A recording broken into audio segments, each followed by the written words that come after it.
Hello students, this is Miss Pooja Arun Mhatre, lecturer in Electronics and Telecommunication Department in Praveen Patil College of Diploma Engineering and Technology, Bhayandar East.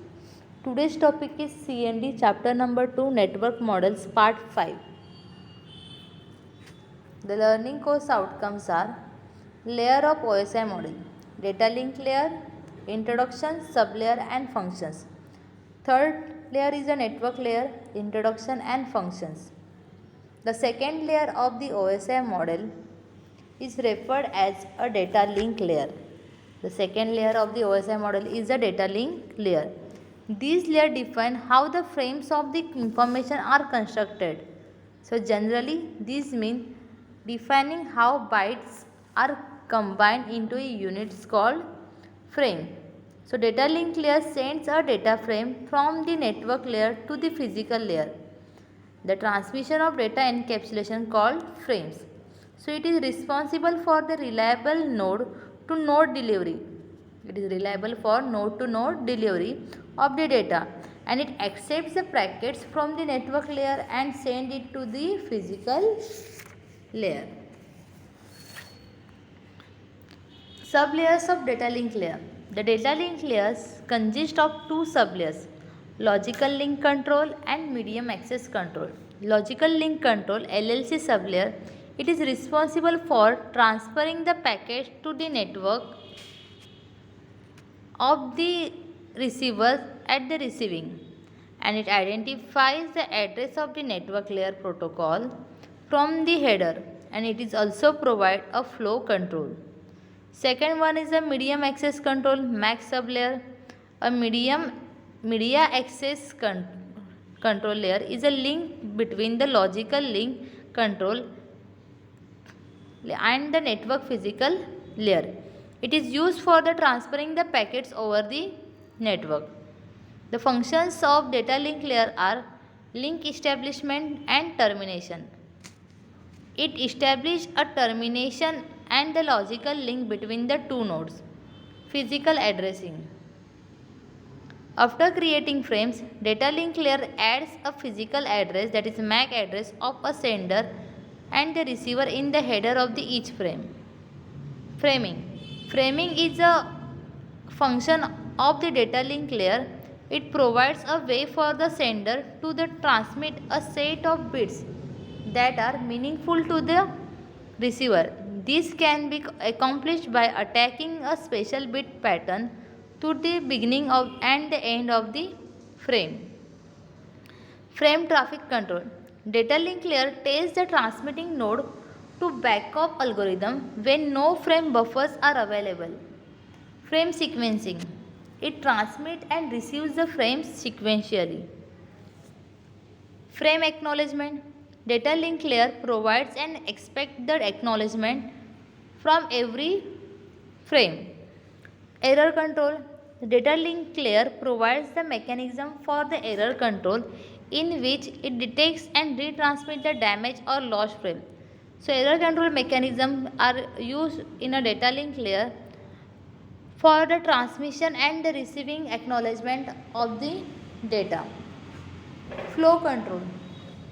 The data rate must be constant on the both sides, else the data may get corrupted. Thus the flow control coordinates the amount of data that can be sent before receiving the acknowledgement. That means when the sender sends a 4-bit of data, receiver also have to receive a 4-bit of data. So the flow control coordinates the amount of data when the frame is lost. So before receiving the acknowledgement from the receiver, that is the frame is not received. So before that, sender sends another copy of that data at the receiver side. Access control. So when a single communication channel is shared by a multiple devices, MAC sublayer of the data link layer helps to determine which device has control over the channel at the given time. And the last one is the feedback. So after transmitting a frame, the system waits for the feedback. Third layer of the OSI model is network layer. The third layer of OSI model is the network layer. The layer defines how the packets of the data are constructed. So the main function of this layer is to deliver a packets from source to destination across a multiple network links.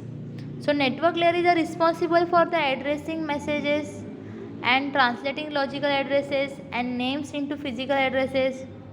It determines the route from the source to destination computer. If the two systems are connected on the same link, then the network layer may not be needed. So the relationship of the network layer to the data link and the transport layer is they are interconnected with each other. Functions of network model. Routing. The network layer protocols determine which route is suitable from source to destination, and this function of the network layer is known as a routing. Logical addressing. In order to identify each device of an inter-network uniquely, the network layer defines an addressing scheme. The sender and receiver's IP address are placed in the headers by network layer. Such an address distinguishes each device uniquely and universally. Internetworking. And internetworking is the main responsibility of the network layer. It provides a logical connection. Fourth one is packetizing. A network layer receives a packet from the upper layer and converts them into packets. Then this process is known as packetizing. It is achieved by the Internet Protocol, IP protocol. Subnet traffic control. A network layer routers can instruct a net sending a station through a throttle bag. It frames transmission when routers buffer fill up. Logical physical address mechanism mapping. It translates a logical address or a name into physical address. Subnet uses accounting. It has accounting of functions to keep track of the frames forwarded by the subnet intermediate systems. Fragmentation. The fragmentation means dividing the larger packets into a small packets.